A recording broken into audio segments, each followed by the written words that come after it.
We are alive. Okay, welcome to the first episode of STS 2017. It is January 11th. It's currently 0 degrees Celsius outside. If you're in America, that is when water freezes. All right, so today's going to be an award show. Hey, you might want to turn off my voice over there. Today's going to be an award show. We're going to be going over our awards for Best of 2017. So not just videos, we're talking about athletes and a couple of other things to go over. If there's time at the end, we'll go over some questions, which some of you have already posted in the comments. And if you're tuning in live, thanks for watching. If you're watching this later, thanks for watching it later. We're going to have this on audio on SoundCloud also after this recording. Okay, so we're going to start going down this list. We have Best Athlete, male and female. Best athlete. 2016. Okay. Best athlete. Are you asking me what my best athlete is? I'm asking you, who was the best athlete? Let's start with male. Who was the best male athlete of 2016?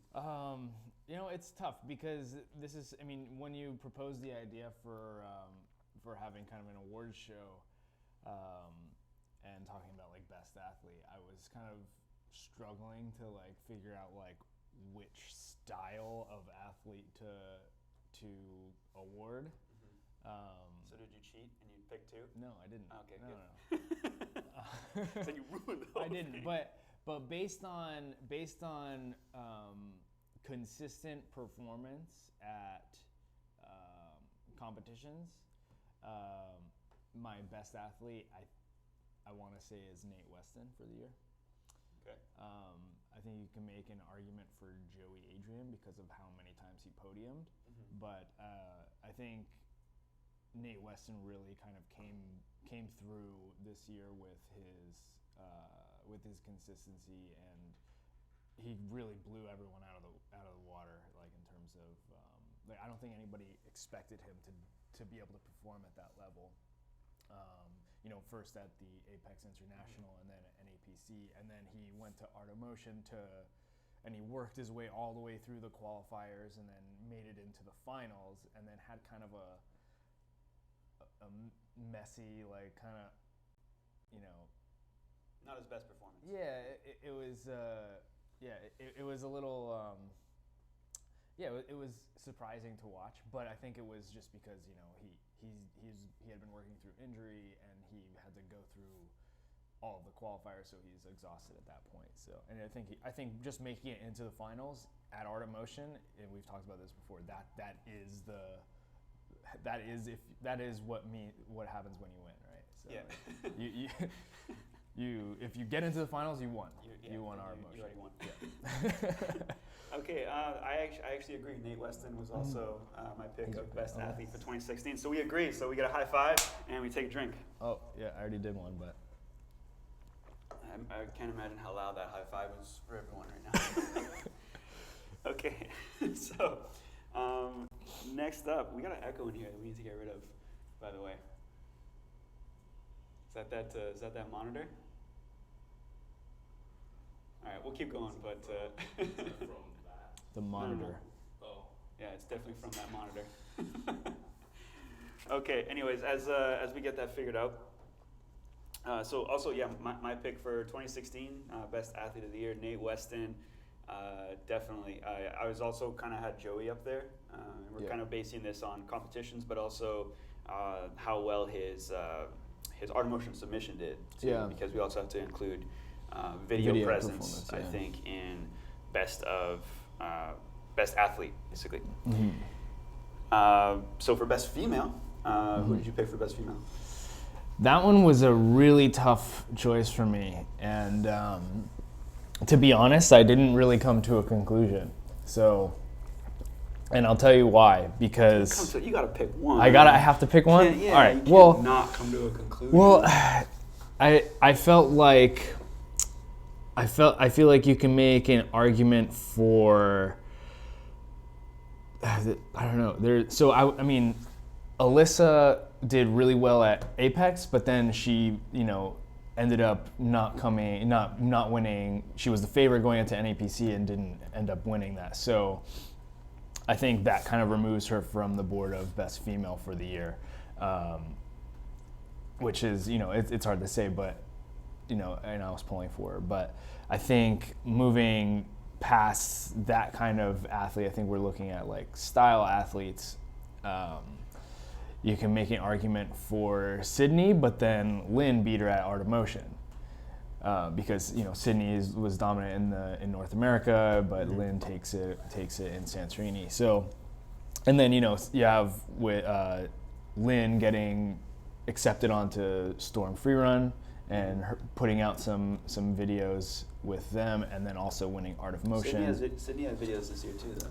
This is true, yeah. I mean, it was a lot of team feature videos, but I think if you counted the number of videos she was in, and then maybe compared view count, I would say Sydney probably was seen more than. Well, yeah, you're right. So what I think it's just what I'm thinking about in terms of like previous years. It's been like clearly like Lucy is like top Lucy female. Romberg? Yeah. But this year, I think it's a positive thing that there's actually a lot more women to now talk about, right? So I think that's where I'm at. I think you probably have to give it to Sydney overall, but there's arguments to be made, either way. My pick was Sydney Olsen, and it wasn't even close to me actually. Really? Okay. Yeah, because she won an EPC, she won Apex. Mm-hmm. That's two. Lynn won a single competition because she was out for most of the year. How can you? Yeah, you're sport, right. She wouldn't be able to win like a best athlete for being out for most of the year from any sort of competition. I mean, she had the video, like you mentioned, that video did really well, but I don't think it was enough. For me, it was hands down Sydney Olsen, best female athlete. Yeah, well, that's a pretty compelling argument. I agree. I mean, I was thinking about it, and I had trouble coming to a conclusion because there was just more women in the spotlight than in previous years. So I was just like trying to consider everything, and it was tough. But yeah, I agree. Sydney definitely. I think that's all right. Another agreement. Sydney Olsen, cool. Best female athlete of the year. All right. Okay. So the next category we're going to be looking at is breakout athlete. So breakout athlete basically means they made a turn in 2016. So maybe you didn't know about them before. Maybe they improved a lot. It's open to interpretation a little bit. So I'm kind of curious, actually, who was your breakout male of 2016? Breakout male 2016. Let me check my notes actually because this was kind of questionable too. Oh, okay. You know what it was? I picked Endies. Oh. Okay. And the reason I picked him was because Mischenko. Yeah. I gotta learn how to pronounce his name. He's from Germany. He's freakish. It's a good way to describe it. Yeah, I really think he made a name for himself this year. He got sponsored by Etrafort towards the end of the year, and he had his NGs of the Year video, which, it was a solid video. It wasn't like super impressive to me. Like I think just all of his Instagram posts over the course of the year have been like super impressive for me. I think he really made a name for himself. I think a lot of people are just sort of recognizing him now as an interesting person to watch in the sport. I'd like to see him do more competitions to see, how he kind of stacks up, because I know he did that one. He'd probably do well in a skill competition. I don't know if he would podium or win. Pedro Salgado was telling me that he has the best stick. He has. I could believe that. Like his stick rate is very high. Well, that drop rail pre that he did recently on Instagram is just like insane, and he just sticks it, and apparently that wasn't a big deal to him. Yeah. Okay. I have a different answer for breakout male. It's my man Joseph Henderson. Okay. Yeah. It's breakout male. I think that's well deserved as well. So. I had no idea who this guy was being in 2016. Mm-hmm. Did you know who he was? Have you ever heard the name Nope. Joseph Henderson before? Never. I think he had maybe less than 1,000 followers on Instagram or something. So he comes out to the Apex International, and still it's like he's there with Kai Willis and Lin Young, and he's not even on Storm at this point. It's just Kai tells me, oh, he trains with me. You know, we do speed courses together and stuff.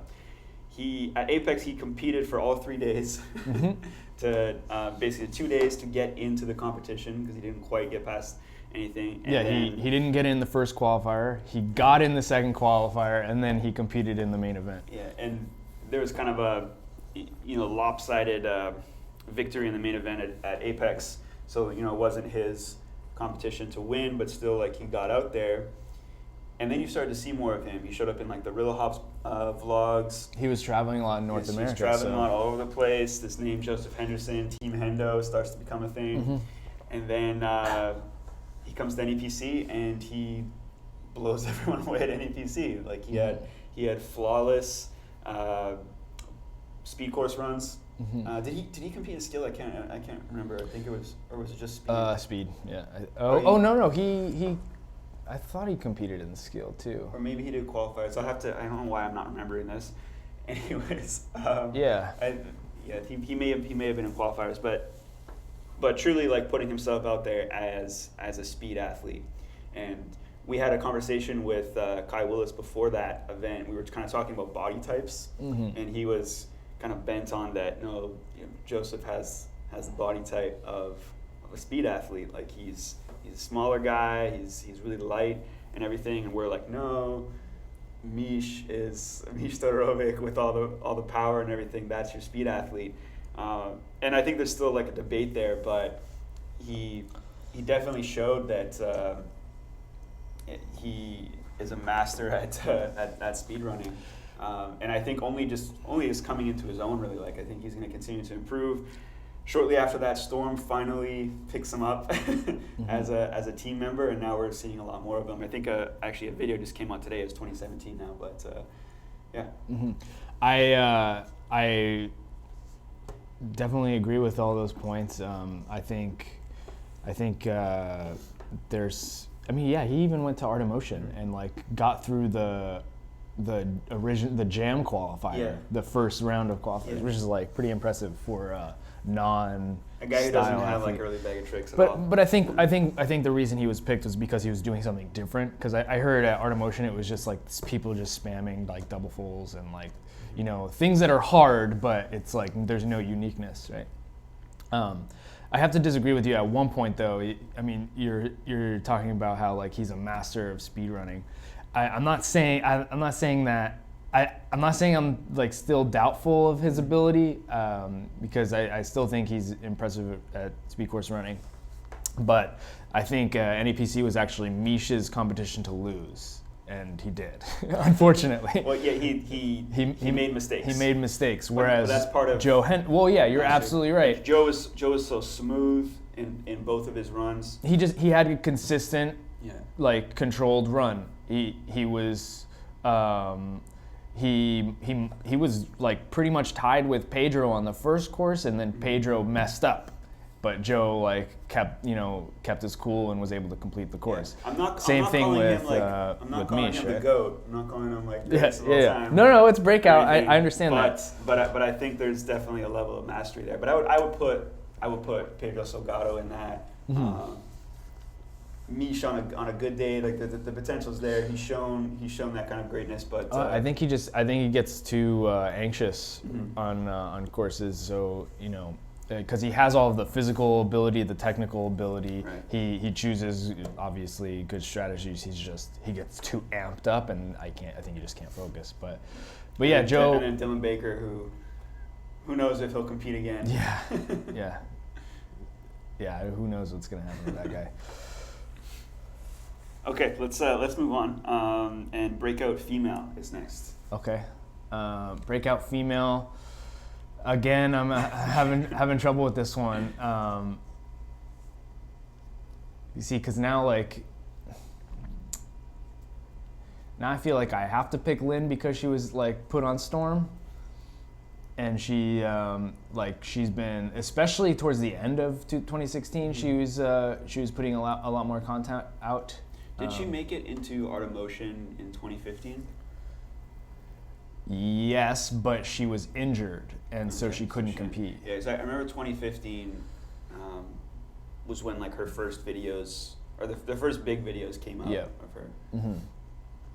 Yeah, and I think having this year been able to finally compete in Art of Motion, it really showcased like what she was capable of doing, and it kind of like established her as like, okay, like she's like a force to be reckoned with in the female community. So, but yeah, who did you have? Yeah. Well, that was actually the trickiest one. So Lin Young, definitely on there. Although I was actually going to pick, and this one might seem a little bit out there, but Christine Dietrich. Okay. All right. Just on level of basically going from unknown to where she's at right now. Like not as big of a name as Lin Young, not as big of a name as Sydney Olsen, not as big of a name as a lot of the other females we've kind of mentioned already, but just going from kind of, I would say, obscurity in 2015 to all of a sudden appearing in a lot of things, and she's being plugged a lot by Apex Movement, so that doesn't hurt either. Definitely improvement there too. She didn't compete in any big competitions. Actually, she competed in Apex International in 2015, but that was almost. It wasn't the international; it was the invitational. Yeah, and also I think you could just sign up. I don't think there was like any sort of prerequisite to competing in it. But she made it into NEPC this year and competed and placed second. I think behind. Yeah, she was second in style. Yeah. And she competed in Seattle as well, at the Western Parkour Championships. That was the qualifier. Yeah. So yeah, I think that an argument can be made for that. I still think she's pretty under the radar in terms of what's the larger community. So I was just basing it on.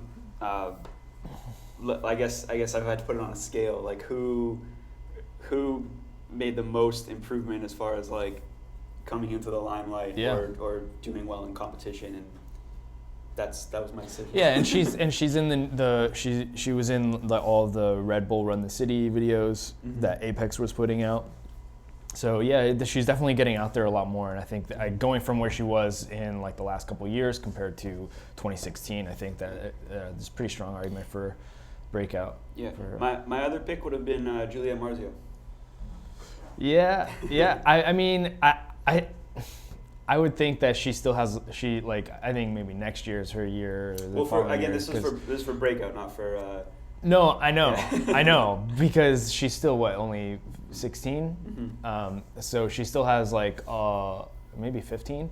She still has a lot of growing room, and she especially towards the end of 2016, she was improving at a really rapid rate. It's really cool to see her improve. So I think, but still people don't really know who she is. So we actually have to backtrack a little bit because forgot to make 2017 predictions. That was part of these categories. Oh, okay. So we have to backtrack a little bit because we're starting to talk about the future now. So to backtrack in order to move forward. Okay. So wait, who did we pick as Breakout for male? I put Joseph Anderson. You picked Sanji's. If we were talking, I just wanted to go back to this really quick. In terms of style, and this is pretty highly contested. I mean, there's a lot of people out there. Kalen Chan, I think. Oh yeah. There's an argument that he could be Breakout athlete because I didn't know about him before 2016. No, that's a good one. I wouldn't put him above Henderson, but. But yeah, I mean, for somebody to go and go from I have no idea who this guy is to doing some surprisingly cool stuff and whether you like his style or not, and then going into the finals at Art Motion again, it's pretty he's his name kind of definitely got thrown out there Right. pretty heavily. Anyway, sorry.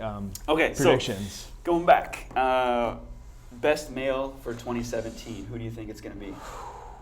Best male 2017. Oh, this is really hard to do. Because who knows, like, who's going to be healthy and throwing down, going to all the events. That's kind of where we would draw it, is like barring no injuries, or they're actually able to get out there and show their talent. You know, just based on last year's performance, I want to say Nate Weston's only getting better. So. All right, I mean that's fair enough. You know, jeez, best 2017. I might just be like super hyped on him, but I think Joseph Henderson. I think he's gonna come out, and I think he has good chances of doing very well, or at least podiuming or placing first in every speed competition he goes to, based on the rate he's improving and everything. But it's a yes. Yeah, who knows? And those are two very different athletes that Yes. we just talked about. So, yeah, so it's, you know, and they're going to compete in different types of competitions, but yeah. See, who would you pick for best female for this year, for 2017? 2017. I'm gonna go with Alyssa. Okay. I think she's gonna pull together this year, and just in the last, I mean, just seeing her moving, just like since coming back from Florida, there's a lot of things that she looks like she's cleaned up, and I'm excited to see where her training goes in the next year. So It's a little bit of bias, though. well, you know, yeah. I see her training all the time, so like I guess like, you know, I know what she's capable of doing in the sport, and that's kind of like why So my pick for 2016 was Sydney Olsen. My pick for 2017 is also going to be Sydney Olsen. Okay. Yeah, I think she wins them all this year. Yeah. All right. That's yeah. And the interesting thing. That's hard to argue with. Where we're going into is, I think the difference would be, I think you could put Lin Young in that mix, and I think Lin Young has potential of, you know, stealing for in style comps. Although they have completely different styles, and there's a lot of debate on who's doing the more difficult things. And the other thing though is Sydney has a parkour game that she doesn't really showcase that much. She has power in her jumps and things that I don't know if she works on a ton, but it just doesn't get featured in videos as much. And you know, if she chooses to work on that, that might round out her game a little bit, and people might start favoring her over what is this kind of like new breed of athletes like Lin Young, who do everything, right? Also, if Lin competes in another category, and does well, that would put her up. So yeah, if she starts competing in speed comps and Or does well, skill. and in freestyle comps and does well, then yeah. Yeah, it's cool. It's cool that like we're kind of talking about these two women, because they're, at least like from what I see on social media, they seem to be training like all the time. Like Lynn's posting daily on Instagram, and Sydney, I'm seeing like tons of stuff in like Jessie LaFleur's story. Them like traveling and training together. So yeah, they're both training really hard. So it's kind of cool like to see that. Develop within that the female community. So. Absolutely. So moving on to Breakout for this coming year. Predictions for Breakout Male of 2017. Breakout Male. Do you have a choice? I got to think about this for a second.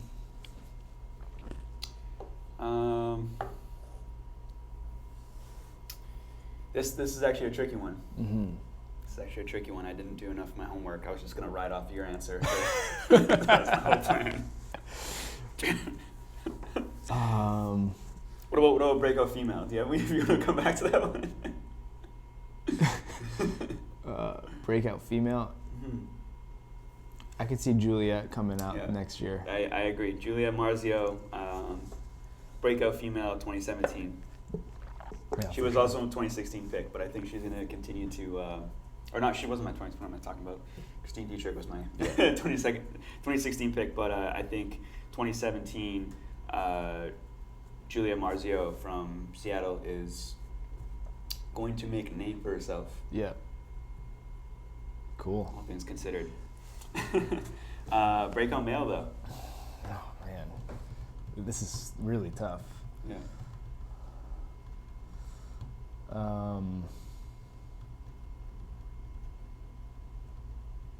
Yeah, because I feel like Oh, okay, I got it. Noise. I got it. Yeah. Yeah, Okay. this is easy. This is actually really easy for me. Right. You know, provided he stays. Oh, I just remembered mine too. Wait, I think. Do you want to say it at the same time? Ready? Do you want to say? Okay, 3, 2, 1. 1. Jimmy. Yes. High five Hey. and coffee. All right. So Jimmy from Rilla Hops. Yes. He is the best. And the only reason he didn't get best athlete is because he didn't in my eyes, survive. he didn't. Well, he couldn't go to all the events, and he couldn't. And he came to NAPC and he busted his knee, but during qualifiers. But he was ripping things up, and I actually just got back from Florida, and I trained with him a little bit, or more specifically, I watched him train for a little bit. And, wow, that guy is better than everyone that I've seen. Like, he doesn't have the biggest jump, but he's got hops. But he can pretty much do anything skill-wise that you can do, but probably better. And first try, or like within the first couple tries. Like, he outperformed me on a climb. He was doing dynos that I was doing. It was, and like apparently, like they were showing me stuff that he had done in the gym that is just like, why would anybody try that? And I think it's interesting because I feel like the Rilla Hops crew and kind of the way they've put themselves out there, they've had a lot of. Is it a fail? Like, is one of their videos actually called a fail video, or is it?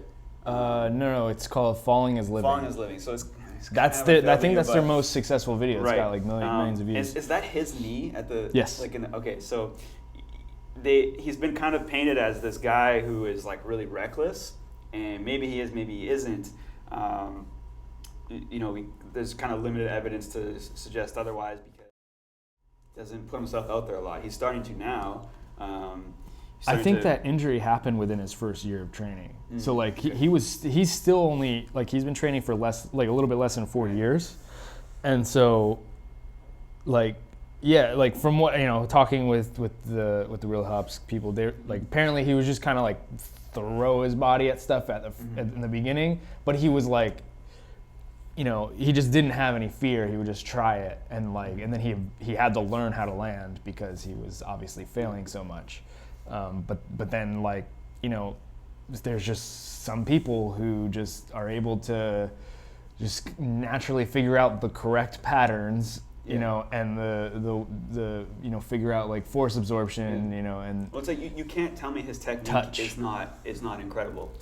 If you're like someone out there right now who watches Little Hops and watches Jimmy Pereira and says, I hope I'm saying his last name right, and saying like, oh, his technique isn't good, like he's American, his technique, you are like, unsubscribe from this channel, don't speak to me, like that's it, you're dumb. The interesting thing with Jimmy is, I think when he came to NAPC, no one wanted to give him credit, and everyone waited until he basically hurt his knee.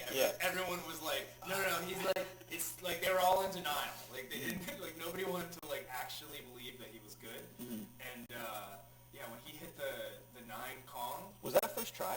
I don't think it was first try, but he was going for it first try. Yeah, he also was going for that thing in the speed course. The route over the foam pit that everyone was like jumping into the foam pit, and then the route that we ended up seeing in the actual competition, the high line, he was the only one practicing that. Yeah, because no one else like believed they could do it, but he was like, I'll try it. I don't care. Jenny's hilarious. But yeah, when he hit the 9 Kong, I remember remember like thinking in my head, like I was in denial. I was thinking in my head, I was like, oh, that's pretty lucky. He stuck it like perfectly, and then he did it again, and I was like, all right, yeah. All right, I like now I'm like questioning my own beliefs and like ideas about it, and then it definitely showed that he knows what he's doing. Yeah, going into NEPC, like he placed first at the Beast Coast Fast Contest, and a lot of people just kind of wrote that off as like, well, that was not a very good course design and everything, but I don't know, when you even in a bad course, if someone places first, you kind of have to look at them, like, because like Eric Mukamekshin like placed first in that one before. Who was the guy that placed first in Hop the Block? Like Justin Sheffer. Yeah. So there's these kind of guys like these that kind of come out of nowhere and beat all like the big names, the big video names, right? Yeah. And I think a lot of times they just get written off as like, oh, it was probably not a very good competition, or like this rule was dumb, but you kind of got to consider them. You kind of, it's. I mean, you can always make an argument for that. Like, well, the speed course favored this type of person over this type of person. But yeah, you're absolutely right. Like, you still have to consider that they did move faster than the other person. Right. Yeah. And there's you have to give them credit for it. Derek, how are we doing for sound and everything right now? A second ago it was buzzing out. And okay. I couldn't figure out why. Can you check the comments there? Is anyone complaining? It's good now. We're good? It's good now.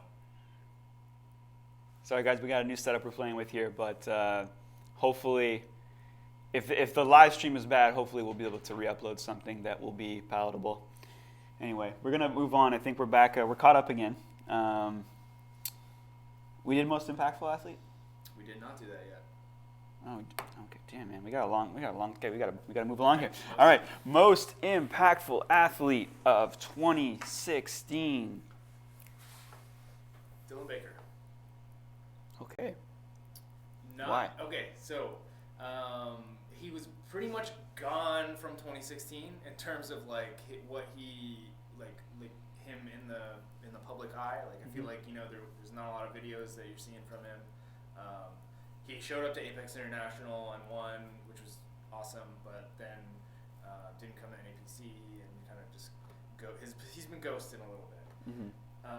But the way I kind of determined that is the reason I pick him is because I think he single-handedly changed the way people think about parkour in terms of looking at the vertical dimension, not just like doing lines like this, but doing lines like this. Right. And I think 2016 was that year. You see so many people practicing that descent technique that he basically. You're talking about, when you say descent technique, you're talking about dropping like balconies. Yeah. It's kind of funny because a lot of people are just calling that like, oh, I practiced descents today now, and I don't really like it because you can be descending like this. You can be descending in a. You can take a huge high jump. In like a or in even more of like a horizontal plane, like a diagonal plane. It doesn't have to be that straight down balcony to balcony to call it a descent. So don't call that, I don't know, we need another name for it, but don't just call that what's a type of descent? Yeah, it's a type one kind of descent. It means the parking garage descent where like you're hanging and dropping in completely vertical plane and riding gravity. Yeah, it's like it's basically like a drop dyno. Yes, drop dyno. Yeah, that's a good way to think about it. Yeah, so literally the number of people I've seen in social media posting or clips of them practicing that type of descent, and also just including just using the terminology ascent and descent. I think he is the reason, a lot of the reason for why that driving force is happening in the culture right now. Right. And I think that's huge. I think that's you didn't see people practicing that until he came and did that years ago. Actually, is when he first did it. But I think he's really like influenced a generation of people to change the way they're training.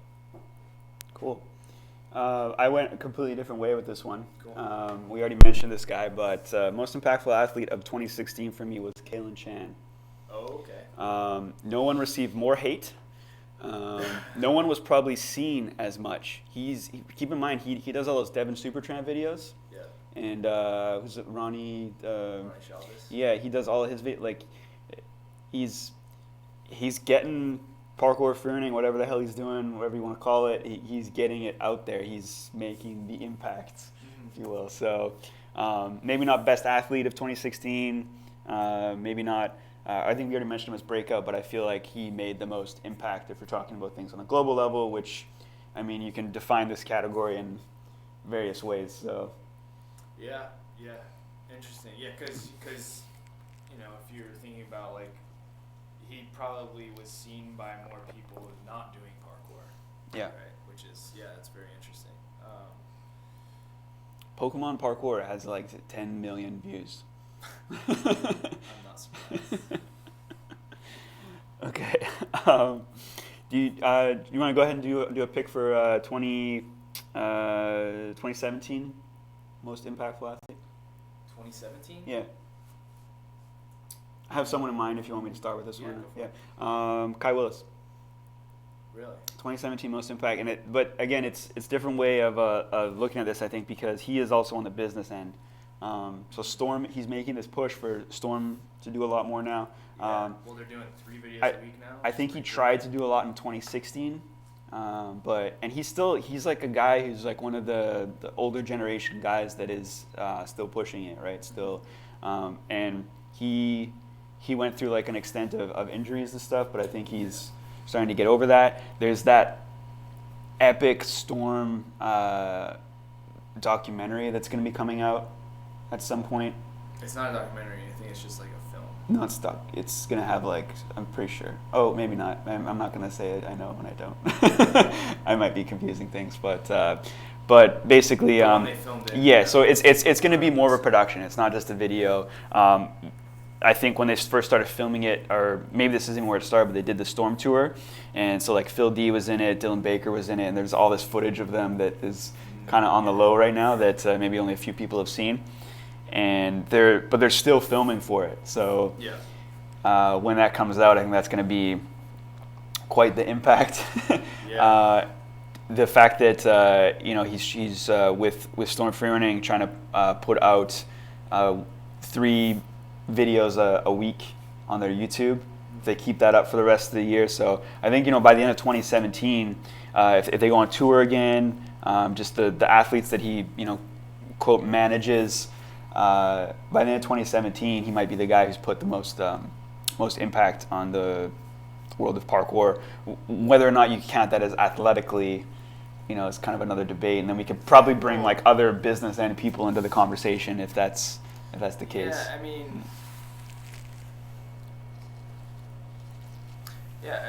I think that's a pretty good argument for why he could be most impactful. I think he's still throwing down, but I think in a lot of ways he's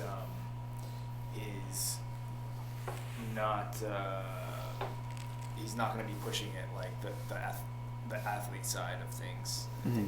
I think in terms of if his impact is going to be more inside the business. Yeah, I think I only include him in that as like most impactful athlete is because I still consider him an athlete. Yeah. I still consider him someone who trains a lot, who's still improving, who's still competing. Whereas a lot of the guys who are making an impact in terms of like parkour as an industry aren't athletes, so we can't say they're an impactful athlete. Yeah, so he surfs the line pretty well, I think. Yeah, I mean, I don't even want to try to propose another person because I think that's a good argument for it, and I honestly like have no idea like based on what metric to like to use as impactful. Cool. It's not a good category of award. We should just not. Yeah. Well, unless we define. Well, I think I mean we get to talk about some different things with it, so I guess we'll keep it for next year when we do this again. Okay, moving on. Best video of 2016. This is the one everyone's been waiting for.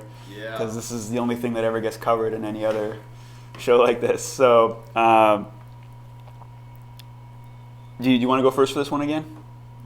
So I have a different best video and favorite video. Okay. I think we talked about that being allowed, and I think that's the thing is a lot of people like to talk about their favorite video, but what was the best video? Yeah. You want to say it at the same time? See if we have the same. We probably don't for this one, All right. but Okay. go ahead. Caveman. Yeah, see, we don't. Okay, cool. All right. Caveman, yeah. Okay.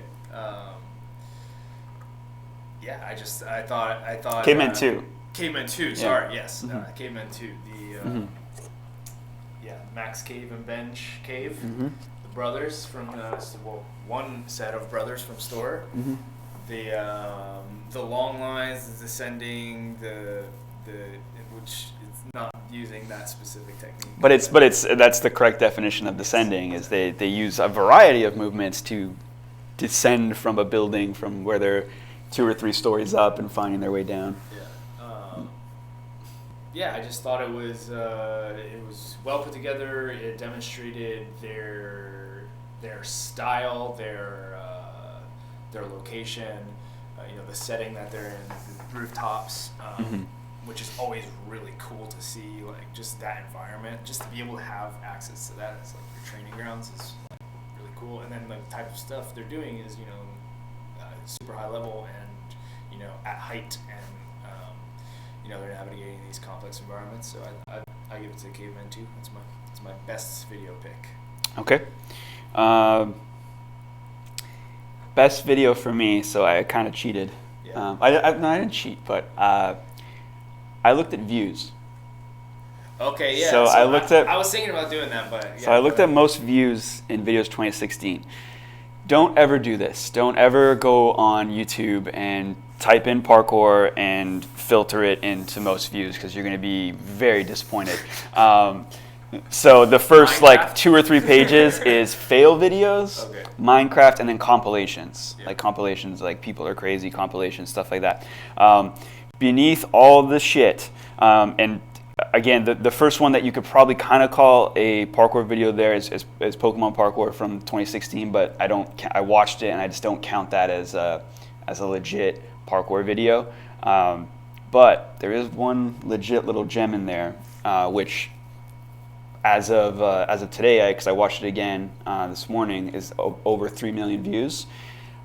Rooftop POV escape, also by a store. I don't know if that's actually the title. That was a really cool video. Yeah, and we can talk about like maybe they didn't do the craziest things, maybe it's not even the most work they put into something, but what that video has achieved, and it's higher than any video with tricks or anything in it.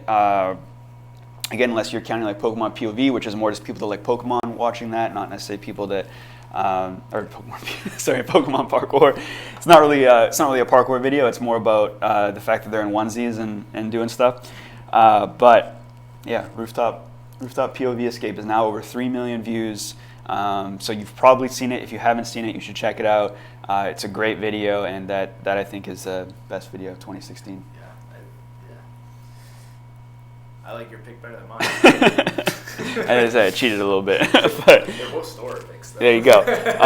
What is your favorite though? My favorite is Personal favorite. What won Tom over in 2016? You might be surprised by this. I don't know. Okay. The Modus Project's Origins. Yeah, not surprised. Yeah. My rationale for why it's just I really enjoyed it. Well, Giles produced it, which you can't usually go wrong with that. But aside from that, it goes back to the original, the birthplace of parkour, Elise and Evry in France, and they go to a lot of the original spots, and it's new school athletes who time when it's easy to forget about the origins. It's easy to forget about Elise and what happened at that time, and the fact that they're going there and training at the same spots. I think there's a lot because they're experiencing that history, and they're keeping within the spirit of parkour in a lot of ways. I think that's what kind of touches me a little bit, and then the whole behind the scenes of that. It's kind of like a package deal. The behind the scenes of filming that was really cool too, because it's like you get to see them like Eric Marks or not what's his name? Max Barker? Or no, Marks. am I ruining up names now? There's two. I can't can't remember these kids' names yet. I'm surprised we didn't actually some mention. random, yeah. I'm surprised we didn't mention any of those kids as Breakout. True. We totally like stuck to North America but I still kind of stand by who we thought, but. Yeah, but I you know what, for next year, I think that's probably who it's gonna be, Max Barker, or, you know, some of those kids are just absolute monsters. They're on a huge level for their age. I really like the whole origin story, the idea of that, and then just bringing the new school athletes and the kids, and then sort of making sure that the younger generation is still kind of, you know, taught at least about the values that parkour, you know, started with. I think there's a lot of value there. Definitely one of like the best ideas for a video that came into play and like lived up to, I guess, seemingly lived up to what Giles and those boys kind of envisioned for it. Best video, or my pick for best video. So that was kind of favorite video. Yeah. My personal best, whatever you want to call it. That was like mine for a bit. And then Caveman came out. And then recently I watched Caveman Extras. Okay. And Caveman Extras is my new favorite video of 2016. I just really appreciate longer videos at this point in watching parkour videos. I get desensitized to like the quick cutting and everything. Although Caveman was, their point of that was like, we're just gonna, you know, stick with kind of like single shots and just show the movement, which was really cool. They did a good job of that. Yeah, it's a really hard thing to pull off. And then, you know, Origins had a slower pace to it as well, which was nice.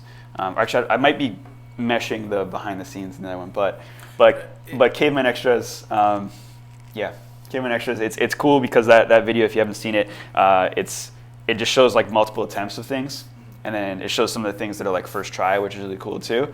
And then it actually finishes with a montage to music, which just, I was watching it, it's just like, watching it's so cool, and then it just gets like really cool because it turns into a video at the end. So I just thought that was really well done in terms of editing, and I don't know if a lot of thought went into editing it like that, like finishing with that montage, but oh yeah. Okay, Derek, can you look for me real quick on the camera there and tell me, there should be a little bit of a timer on the camera that tells us how much more time we have to record, because I feel like this is going long. It doesn't actually matter because we're not recording. It's straight through. You can talk loud. So there's no number on there or anything? Nope. No? We've been live for 2-ish minutes.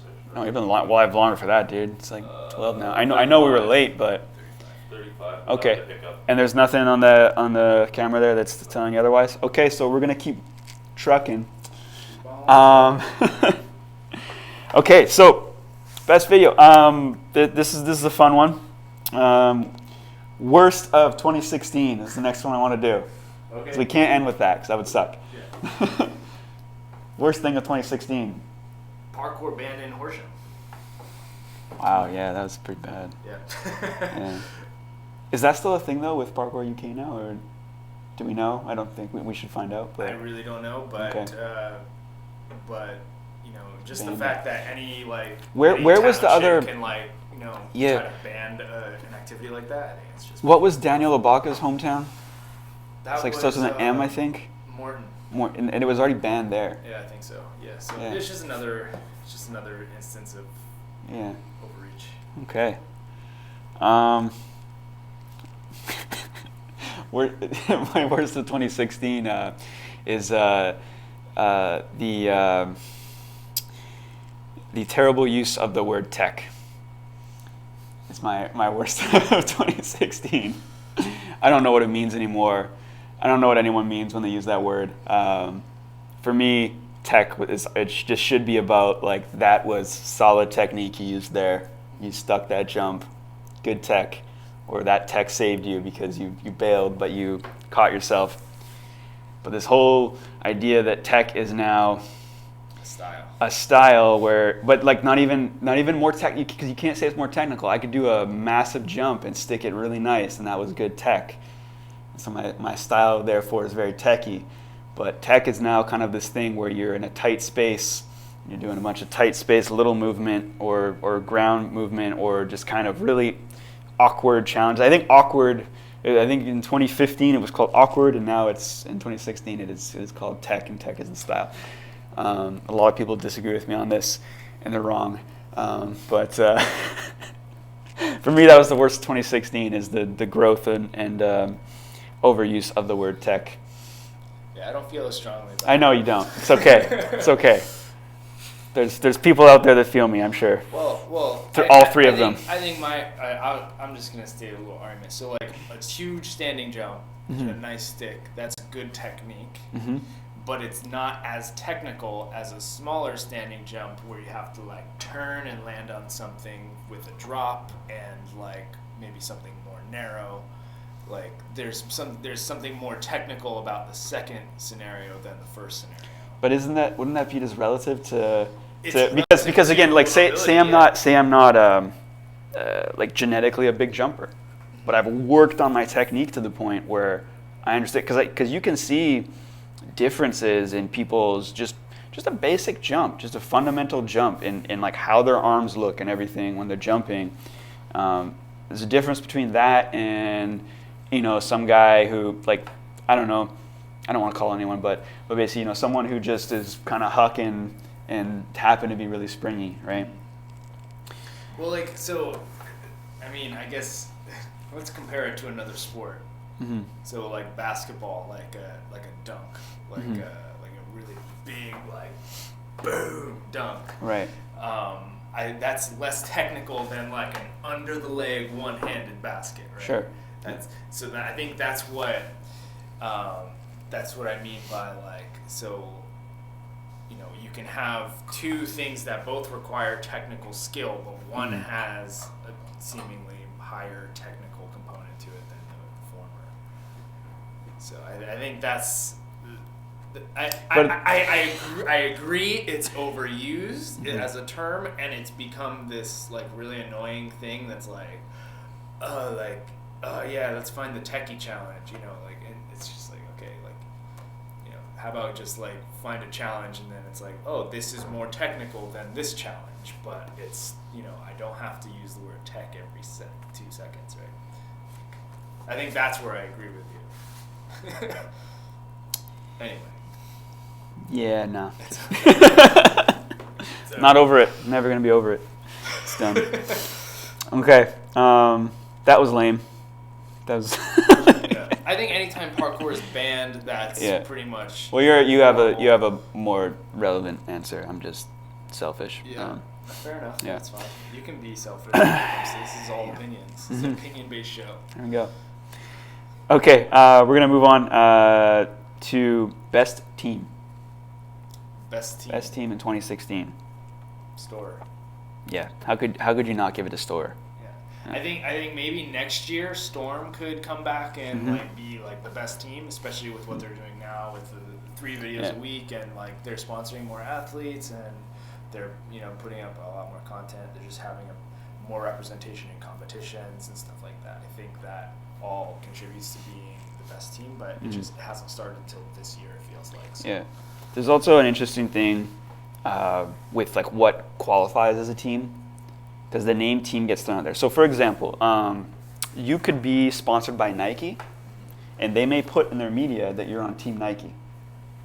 Bunch of athletes that don't do parkour, right? And I think that's where we kind of get with Tempest, and that's where we get with Farang, is they sponsor the big guys. Whatever they get for sponsoring, I don't know, but they sponsor the guys that are good. It doesn't really seem like they train together. They might train together for the purpose of filming it, which I don't really call that training. You have to kind of look at it as like a long-term thing, Whereas other sports, it's like, okay, say you play for a basketball team.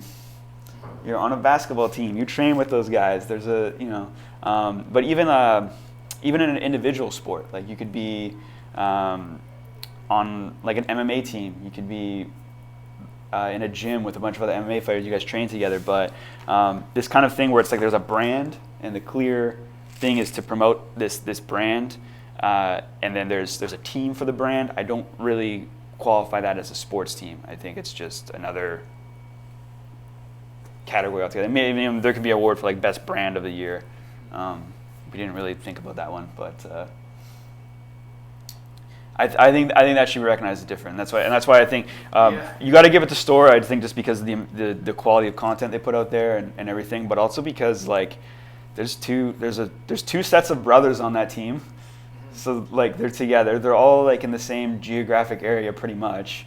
And they're always making videos together. Yeah, and there's training going on together. All of them together, it's like half of them, and then half of them are off doing something else. So and then they're always coming back together and mixing and stuff. So I think there's definitely a team element to that. That's really cool. Yeah. And the current roster of like Storm Freerun has that now. Yes. I think I don't know who's actually official, but if I just think like Eric Moore, Kai Willis, Lin Young, Joseph Henderson. I don't know who else is supposed to be on Storm right now, but that to me that's those four are Storm right now. Well, nobody's officially like kicked off Yeah. the team, but apparently Phil Doyle was like training with them lately. So who knows? Yeah. So, and they put out training videos, and they're often a lot of times together, right? So. I mean, but if you look at Farang, they also were training together quite a bit. At least Sometimes, but it's just kind of like, hey, fly out. We're gonna make some content. That to me, that's what it is. They're not training. They're making content. And I could just be being a hater. You can call me that if you want. But to me, it's like, hey, we went to a trampoline park today. Hey, we went into like this abandoned building today and like shot a video. And it's like, well, okay. I don't know how much. Again, in the grand scheme of things, like long term, like how much time is actually spent training. Same thing with. I think a lot of it is each one of them are all off working on their own personal brand, and they're also representing that brand. Yeah. So, but I think to be Dom on that is team, Dom is traveling all year round, going to competitions and going to all these different events. Like the guy doesn't live anywhere; he just lives on the road. Yeah. Same with Jason Paul. He's off going. He's making vlogs and going doing Red Bull jobs everywhere, and then Zen was just added to the team. There's Anand, who's probably like hanging out in Thailand most of the time, and then like they all kind of come together for these shorter periods of time, and then they kind of like disperse and come back together. But I agree with you. It doesn't seem as much of a team as definitely Store is the team.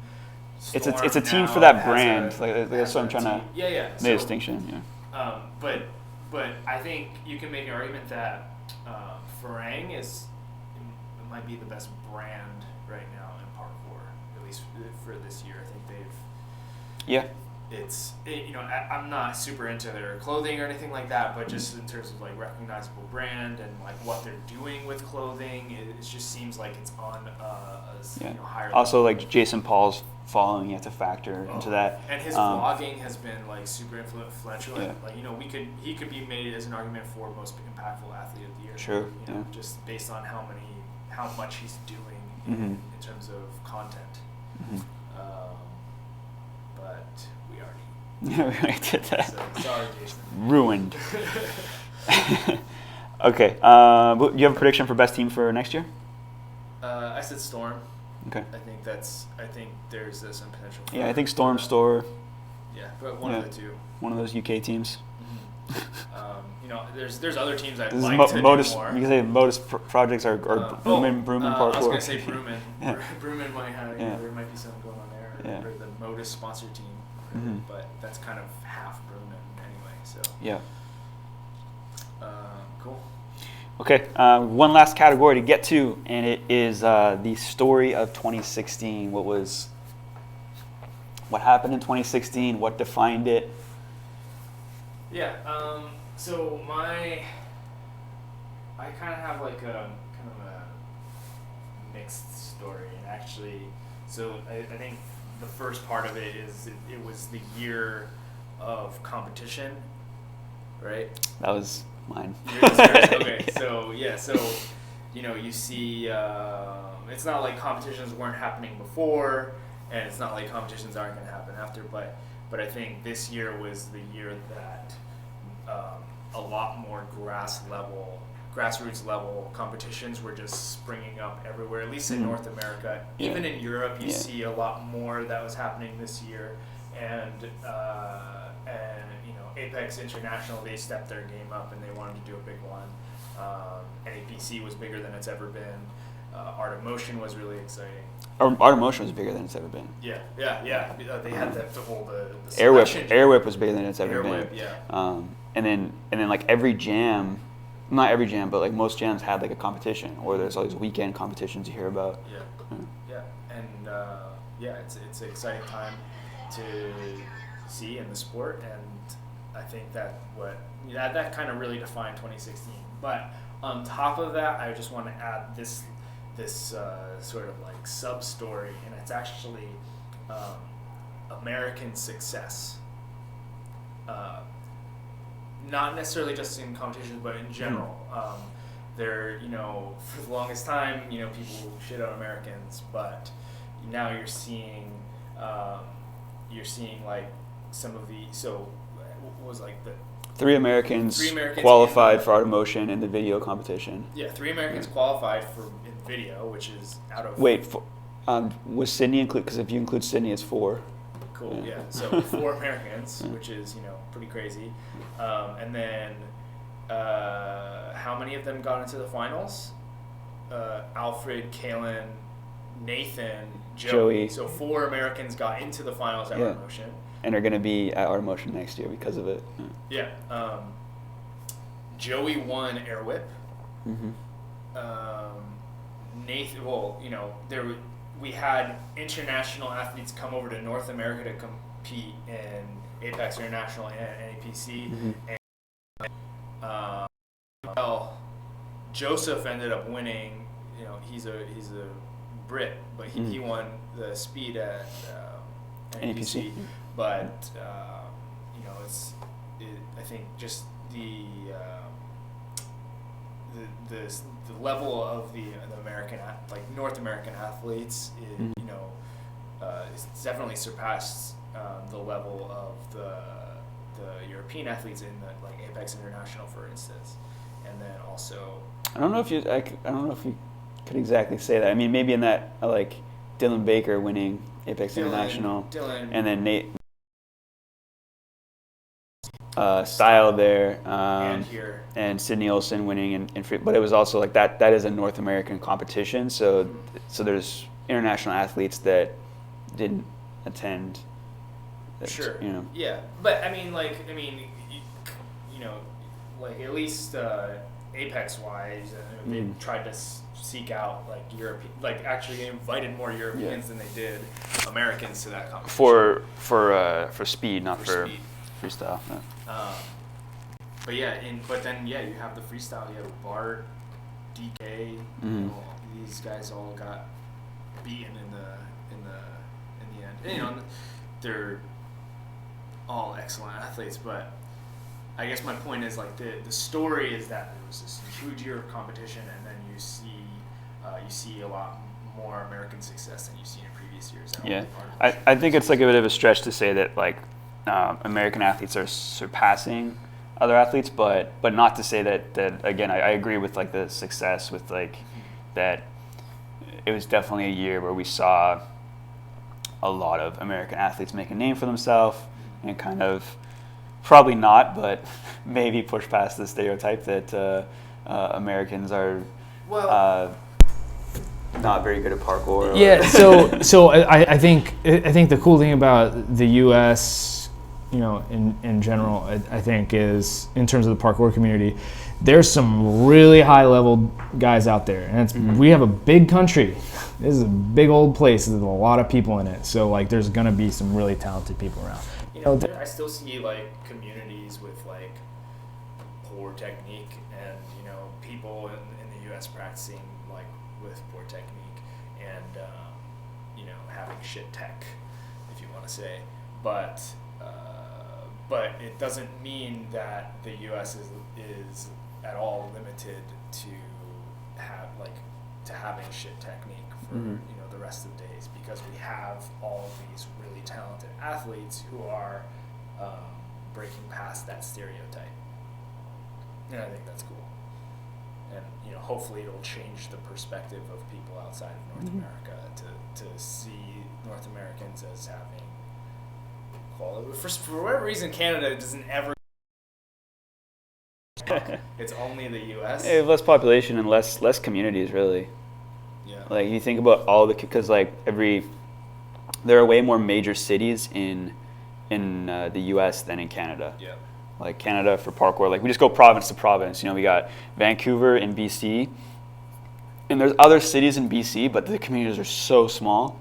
Yeah. So it's really just Vancouver, and then you got Calgary in Alberta, and then you have Saskatchewan, you have, and then like Winnipeg, there's a community.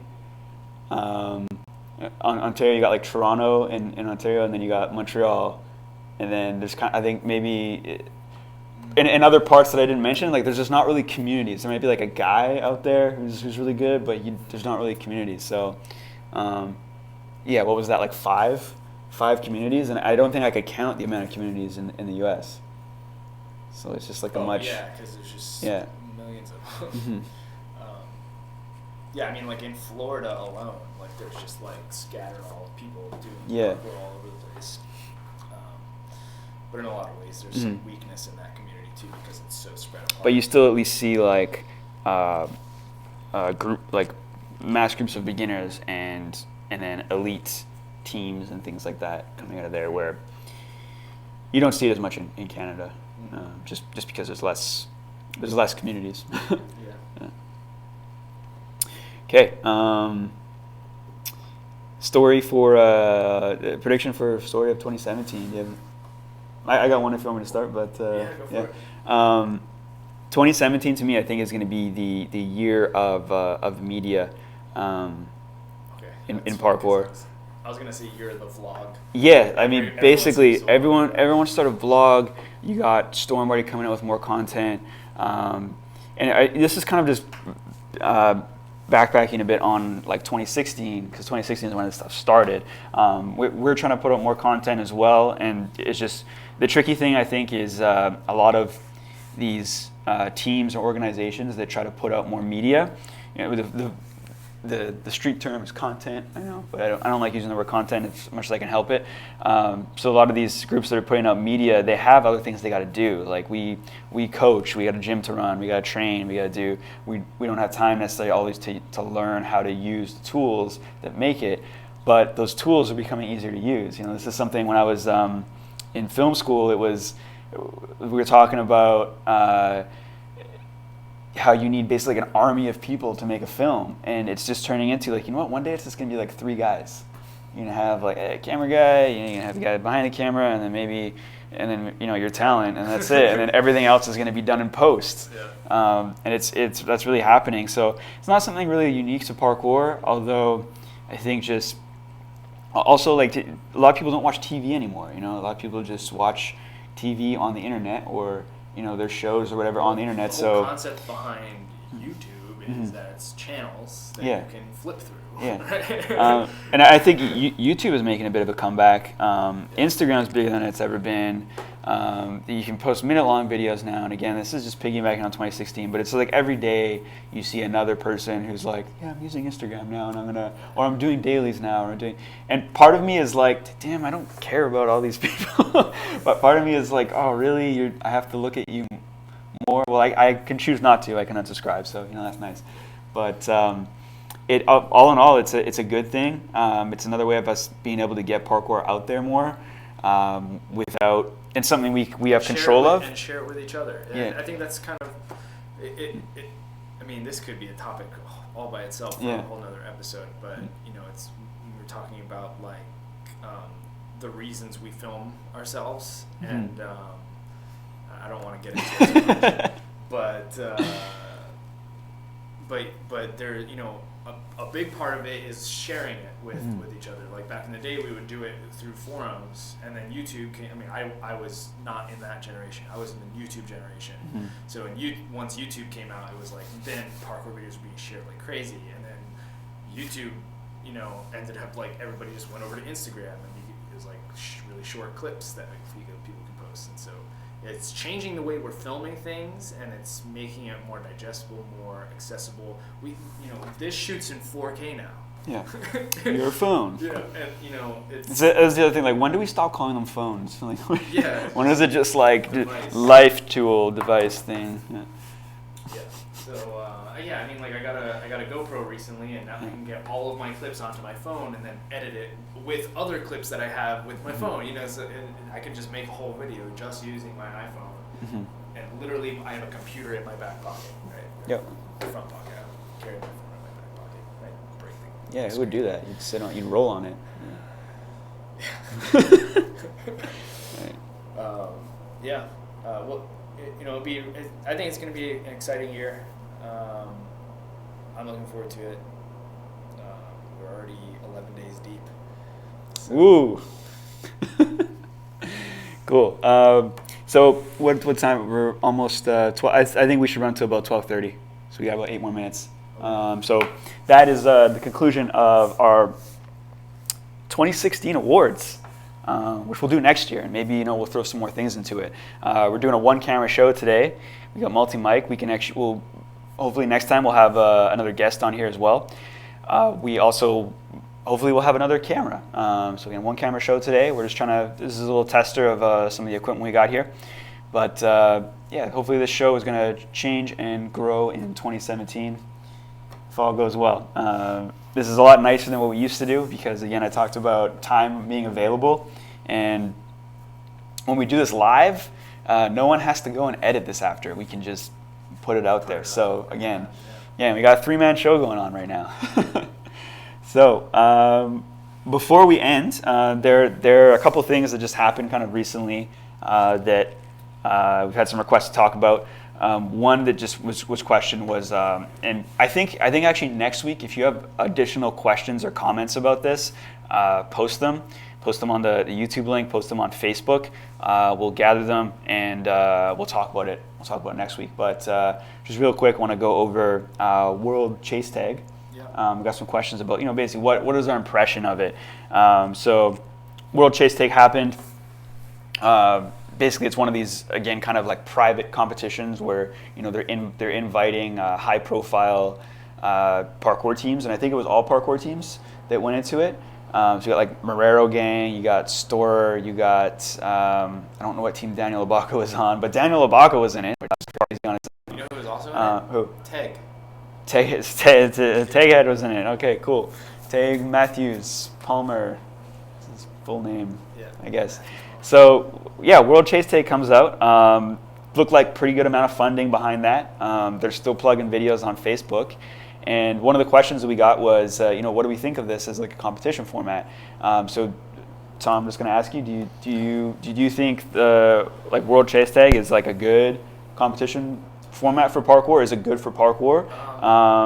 Or do you have other feelings about it? Yeah, so let me just start with, I'm happy that it's being experimented with. I think there's a lot of problems with it. It looks super fun, but as far as like an actual parkour competition format, I think there's some pretty big gaping holes in it because it's based on tag, and there's a lot of stuff that happens in those kind of contexts where it's like, well, is that really parkour, or is that just kind of like juking and stuff? Martial arts in a way, you could say, like your evasion tactic. Yeah, it's evasion, which is part of the spirit of parkour. The types of structures that are on, there's no kind of any height elements, which is probably a good thing if they're playing tag. Mm-hmm. There's potential for failure, moving too quickly and failing, higher risk of injury than a little more controlled format. Yeah, I think my impression of it is like it's cool that it's happening. I find it hard to watch as a spectator sport. I watched a few of the chases, but I'm just kind of like, it looks like I just want to be doing that. And not that's watching. A good thing. That's a good thing in terms of spectating, I think. Yeah, true. And another way to demonstrate what the sport, elements of the sport, to a wider audience that could, it's like, oh, I really like playing tag, like I want to try doing parkour so I can do World Chase Tag. Who knows if that's going to inspire people to practice parkour, but I think ultimately it's good that they're experimenting with it, and my personal opinion as far as the parkour format goes, it's kind of weak, but yeah, we'll see where it goes. Okay. What do you think? Well, so immediately it just goes. I go back in time and I think about gyms like Parkour Visions, where I'm pretty sure worldwide they were the only ones exploring tag as a competitive format. And when I say the only ones, I mean doing it continuously, making it a posted event as their community. They did several events at their gym where it's all structured, it's all formalized. They had rules that they played with and changed. So I don't think you can say anyone else in the world was doing that. And I just never was like really into it. I don't feel like playing. So, and part of it is like just as a thing I want to compete in. I don't feel like my skill set in parkour is going to be very well reflected in a game of tag. Yeah. There's just certain things that I like to be able to prepare. And tag again is something different than how parkour is practiced nowadays or popularly. Is that we're not reacting to an opponent. It's a big thing about like the safety of parkour when we talk about parkour not having as much risk as some other action sports and things is, or just other sports in general, is you don't have to react to an opponent. You get to choose what you want to do, you don't have artificial accelerators. You don't have all these things. Not that tag does, but just some of other reasons why parkour can be less risky than some other sports is a lack of that opponent that is unpredictable that you have to react to, that could be like trying to take you out or whatever. And you can get pretty dirty playing tag, like in terms of like sportsmanship. So there's that where it just to me it didn't really stand out as something I want to I'm sure it's something that I could do as a training exercise for fun. A lot of particularly in America actually, a lot of people play evasion type games with their parkour practice.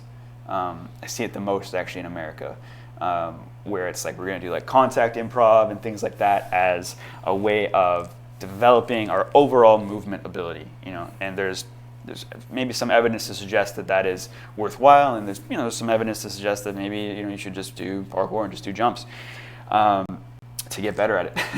So that my whole thing is it doesn't really reflect the sport, but it is another way for the sport to get out there. I'm just not a huge fan. I'm not as far as something that we should put money into and we should develop this as a big competition format. Not a fan. As something that you could use as a training tool. Yeah, I think there's some evidence to suggest that you could open up your movement potential by reacting to an opponent. Yeah, I agree. There's there's something to be said for. I mean, we talked about this before, but like if you're designing a competition format, you should try to reflect how parkour is practiced, not change the way you want people to practice for parkour. Right. And I think that's ultimately what it does. But on the flip side, there to play devil's advocate, there's the argument that can be made where it's like, well, if parkour is a method of training to prepare yourself for reach escape scenarios, playing tag is probably a great way to do that. So in a sense, it's kind of it is aligned with the intention of training, right? So yeah, but in terms of, I just don't see it becoming like a big spectator sport. I actually disagree. I think it's actually very spectator friendly, and I think the views they're getting on some of their videos actually show that. Whether or not they're putting money into sponsoring those videos, and it's Facebook views, and those could. There's a lot of ways to get more views on Facebook from click farms and whatnot, even YouTube and stuff. So it doesn't really paint the whole story, but just some of the feedback I've heard is like people are like, "Oh, cool! I like watching this. It's cool." So yeah. But who knows if it's just going to be a fad that dies out, or if it will actually sustain itself as a competitive format. Like I said, I'm just not a fan. I watch it for like 10 seconds and I'm bored. Yeah. I'm quite, and it's more just because like I like parkour. I like seeing like the harder, like riskier things. Whenever people post like contact improv stuff, I'm like, cool, good for you. Like, great that you're training. It's just like not at all for me. Contact improv is pretty different from tag, though. Sure. I mean, both That's of them true. involve In terms of dynamics, another person, but tag is like hard style. It's dynamic contact improv. Okay, so if you have anything to we didn't really cover everything for that topic. Let us know if you have more questions. If you disagree, if you agree, let us know. We can always bring that up next week in next week's show. Last thing we, of course, need to talk about, and we kind of mentioned this before we started recording here, is that parkour is now recognized as an official sport in the UK. And a lot of people are asking, what does this mean for the rest of the world? I think for the most part, it's just this. Everyone is absorbing it as this is a great thing for parkour because it legitimizes it. Do you have any thoughts, basically, on kind of what that means for? I'll say what that means for the rest of the world in terms of parkour, and what it means specifically in the UK. I think there's some really positive effects of this. There's just the overall recognition. All the media that's coming out now about it is just good because it's just putting parkour in the mainstream again. It's making people think about the legitimacy of it, and it's there's a lot of good that's surrounded it in the media of it, right? The public eye. Hopefully people are appreciating it, and I watched some of the things with Sebastian Foucan, who is the president of Parkour UK. Talking about parkour and the different people who are involved in it. I do have some concerns, and the biggest concern of mine is actually that nobody else seems to have concerns. I think that's the biggest concern for me, is that not only does nobody else have concerns, but nobody else knows what this organization is going to be doing in the UK, and everyone's already crying for us to have it here in Canada, US, and other countries around the world. Yeah. And the reason why I have these concerns is because, having parkour as a officially recognized sport, it puts the power in the hands of a few people. Doesn't matter if you like those people or not. The reason parkour got the way it is because it was distributed power. We had the power of phones and YouTubes and cameras, and we were able to show parkour to each other, show parkour to the world. But now that parkour is, there's a governing body associated with it, they're going to be able to make decisions about how parkour is spread and communicated and in ways that, somebody might not agree with. And that one person, even if it's only one person, is the minority in that scenario, and they will not have their voice heard. Because it's centralized power, and that's kind of my libertarian perspective.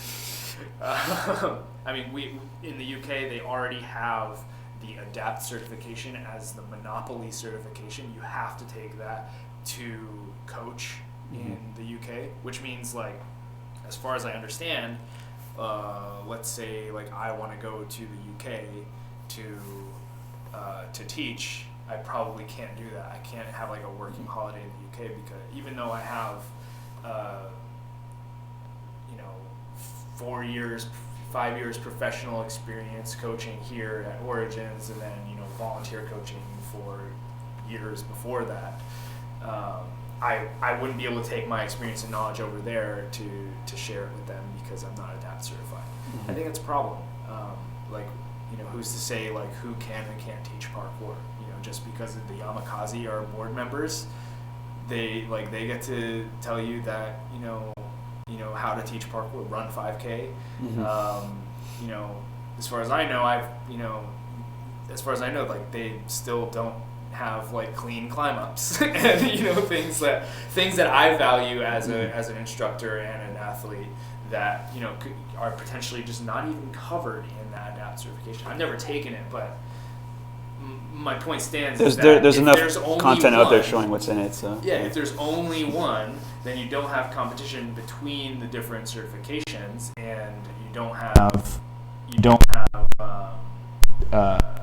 innovation. Right? So I think that's my issue. And I really hesitate when people want to bring it here to the U.S., to North America, because look at how big the U.S. is, and the different styles of training and the different methods of teaching. To have any one body of people, even even if you like those people, making the decisions about how parkour is grown and spread and distributed, I think there's problems with that. And that's why I hesitate to think it's an only good scenario. Yeah, the other thing I think a lot of people don't realize about a government organization too, and not to say that we don't know yet, we don't know what they're going to do, we don't know what this That's means. my point. Yeah. And I think the only reason we are talking about this in this maybe negative context is because no one else does. And I think anytime parkour is put out there, everyone is on, okay, this is great for parkour because parkour is getting out there. And I can't disagree with that. That's very true. Legitimizing the sport is a huge thing. Getting it more recognized, getting it normalized. Where you just walk outside and you see some people climbing on something, and you're like, oh, they're just doing parkour. They're not being sketchy. They're just doing parkour. They're not being antisocial. They're just doing parkour. It's fine. They're working on improving themselves. That's a good thing. That's great. So it does that, which is great. But some of the issues that kind of rise with, if you look at how government treats other action sports, let's look at another urban action sport like skateboarding. What do we see with skateboarding? It is restricted to parks. There's signage where it's like you can't skateboard here. Those are all created by parks. Like it's like you can't skate at this park or at this public area. We have a sign for that. And that's all stuff that is created by government that is basically kicking that sport out of public area. It's like, no, you can't skate in this public area. We're going to put stuff to stop you from skating, and we're going to put up signs and things. And we've seen that with parkour too. We've seen signs put up that say no parkour. If someone wants to do that in a private area, go ahead. Like, if you don't want parkour or people practicing parkour on your business, put up a no parkour sign. That's fine. Like you're entitled to that because it's your place. But when it's public parks that are when it's by we pay taxes for, everyone else pays. We're people too, and it's like, this is how I want to use this space, and I'm not exactly damaging it, and I'm using it as a way to better myself and practicing my hobby, and they'll put up signs to stop that. So in a way, like that could be something that, again, we're not saying this is going to happen. We're not saying that this is what it equals, but that is, as soon as you have something that is a sport recognized by the government, and they're going to start banning it. They're like people like restricting it. Yeah, that are trying to make it, okay, we need to make this exactly the same as these other sports. What are we doing with these other sports? We're taking them and we're putting them in boxes, and we're controlling how they're taught, and it's the double-edged sword of the positive benefits of public parkour parks, but then once you have more of these parkour parks, I think it gives more justification for the cities to start banning them from various other locations and saying, well, you have a parkour park to practice in, go there, instead of those communities in a lot of ways are already connected.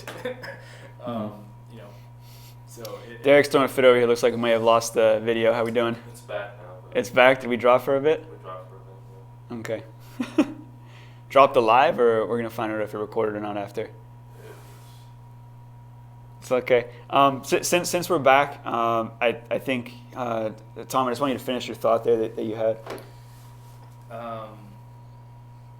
Yeah. Sorry to cut you off The there. end. It just looked like maybe no one was seeing it anyways. But. Yeah, no, I don't think anybody saw it anyway. But maybe we'll talk about this in the next one. Yeah, this is gonna be one of those things that's like edited, and then it's just gonna sound like really out of context.